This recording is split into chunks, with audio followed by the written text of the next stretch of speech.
Hello guys and gals, so another yoga sequence today for you. So I had the request to maybe add some more of this in, so I've put together, I haven't put it together, I wish I was that good. It's another sequence. So this one's called the warrior sequence. So if you've done yoga before, you may have heard of the warrior pose. There's a warrior 1, 2, 3, there's loads of different ones. This particular sequence puts together the warrior 1 and 2 poses with the downward dog and plenty of breathing. So it's a very short sequence again. I will run through, I'll show you the basic sequence first, and then as I did before with the sun salutation, I'll try and break it down with some of the things to try and remember in terms of hip position stuff, because it does take a bit of, it helps a lot with hip mobility because you've really got to try and open out the hips. Also chest mobility, keeping the chest open at all time, it's really good for that, which is a struggle for me today. I'll be honest, my chest is so tight, so I really did struggle with that bit. But yeah, as I said in my last video, I don't claim to be an expert at this. I certainly need to brush up a lot of my techniques, but it's great for getting everything moving. You definitely feel like you've worked after you've done it. Often people say with yoga it's just a bit of stretching, but crikey O'Reilly, I certainly feel like I've done something after I've gone through this sequence a few times. So give it a try. Let me know what you think as always. If there's any other things you want to see, let me know. Okay, let's get into it.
There is the full sequence on each side, just flowing through each move. So we're starting from the standing position through downward dog and then through warrior 1, warrior 2. So now I'm just going to try and break it down a little bit so you know what to look out for at each step. So obviously the start position was at the front of your mat. Obviously at the front of your mat, in that hands to chest, heart center prayer position. So from here, obviously you're going to do your normal inhale as you take the arms up, and then exhale as you take the arms wide, and then you hinge from the hip forward right over to that sort of hanging position. Then you're going to take the inhale into that half lift, so the nice flat back position. Inhale to there, and then exhale as you go down and stepping the feet back into that downward dog position. So once you've got in the downward dog position, as I've said before when we did salutation, it's a lovely place to just stretch for a few breaths. So remember, all fingers, all toes in contact with the mat, and you're pulling that those hip bones up, and seat bones up towards the ceiling. Really stretch, head looking through. So from here, on the next inhalation, we'll start on the right leg. You take the right leg up and straight. So the important thing here, and the thing I find tricky, is keeping the hips level as you lift the toe. Try and keep those hips level, leg nice and straight. Then from there, as you exhale, you bring the foot through the hands. Now remember, if you can't get there in one go, just take it in a few steps or help it through. Okay, from there, you're going to set yourself up for the warrior one. So for warrior one position, this foot is straight forward, the back foot is at 45 degrees. So you want to make sure you've got that foot in position, and then you're going to inhale as you come up into warrior one. But you'll see from watching the video that at this point I have to sort of adjust my hips, because you want the hips, imagine you've got headlights on your hips, they want to be facing forward. So it's actually, I have to almost reposition my hips to that position. Then you want to lunge low into it. This knee wants to be tracking over the toes, and this leg wants to be straight and foot completely planted into the mat, so flat. And then you take, once you've got that position in the hips, you can take the arms up and just sit into it and breathe. Then the next exhalation, take it into warrior two. So in warrior two, you want the heel to be lined up with the midfoot on this foot. Okay, so line up the heel and the midfoot and sit into it again. Make sure this knee's tracking over the toes and your gaze is over your front arm. So shoulders down, chest open. So from there, we literally flip this palm up on the right hand, and then we go into that reverse warrior. So this hand just sits on the leg, and reverse warrior. So remember to keep the chest open. Then we take it back over the other way, forearm onto this leg, and the other arm goes over, palm facing down. From there, back to warrior two. So this is your warrior two. Really lunge down into it. Keep that knee tracking over the toes. And on the next exhalation, you can take it back down. So the hands down either side of the front foot, and take the other foot back and back into downward dog. So you're back to that downward dog. Now you can run through the other leg. So then, downward dog, left leg goes up. Keep the hips level. Take the foot through in stages if you need to. From there, turn that foot into 45 degrees in preparation for that warrior one pose. So then you want to come up, big inhalation, come up. If you need to adjust the hips so they're facing forward, knee tracking over toe, legs straight, pushing loads of weight into the foot. That foot wants to be flat. And then arms, and then lunge into it. That's your warrior one. From there, warrior two, side on, arms, shoulder height, shoulders down. This knee, push back so it's tracking over the toe. Really open up the hips, really open up the chest. Then you go into that reverse. Remember to turn that palm down. Reverse warrior. And then the other way, this forearm leans on the knee. That knee still tracking over the toe. Palm down. Big stretch there, and then back to warrior two. Really open the chest, open the hips, knee back, hip open. And then remember, you're going to take it back to the downward dog. So this arm and the hands go back, either side of that foot. On the exhalation, down into that downward dog. Now, you've done both sides, so I would take a few breaths here. Just enjoy the stretch. And then slowly down to the knees. And then take a deep breath in, arms up. And then back, exhale into prayer position.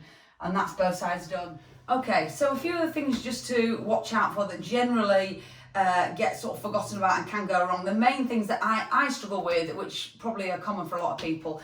Okay, so remembering at the beginning, big stretch up. Remember to hinge forward as you get to the bottom. Remember that half lift, so keep the back flat. If you can't touch the floor in the half lift, remember, you can always come up slightly higher just to keep that flat back position.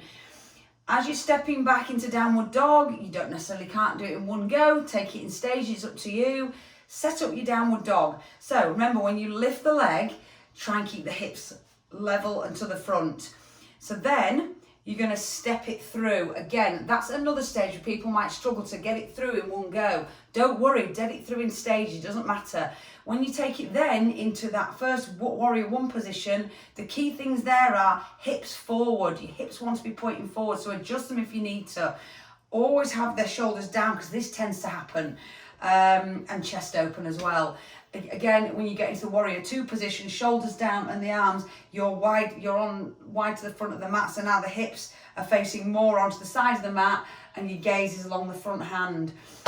When you go into the reverse warrior, just remember to flip that palm down, lean on the leg, and then you go to the other side, and the side angle pose. I didn't mention that. That's called the side angle pose. Forearm on the leg, and remember, palm facing down. Then you go back to warrior two, adjust the shoulders, remember, and then you're literally then just going to take a breath, and then take the hands down either side of the feet, back to downward dog, and then just repeat it again. So main things: keep the hips open, keep the knee tracking over the toe at the front lunge, and just keep the shoulders down, and just take it really slow and breathe through it. You won't get it at first, I didn't, so just take it steady and just keep running through the teaching points, and then go back to the start and just watch the routine again, and eventually it'll just come naturally. But just keep practicing, and just let me know how you get on, because it's something new and something different for a lot of people. And if you're just catching this video and you didn't get my last one, which was the sun salutation, go back a few videos and have a look at that one as well, because that's a lovely sequence as well to learn. And once you get used to them, you don't need to follow the video, you'll be able to just do it. You might be able to put the two together and make it into a proper little yoga session. So if I've got any more sequences, I'll come back with those as well. But any requests, anything else you want to see, let me know, and we'll get to it. Also, not on the yoga front, but on a slightly different theme, but similar, I also put a video up doing the Turkish get-up, which is another functional move and great for shoulder stability and strength and balance. So again, that's in the last couple of videos. Flick back and have a look and have a go at that. And I'll leave it there for today. Thank you guys. I'll see you in the next one. Right guys, that's another little yoga video done by Mel. A few different poses and manoeuvres.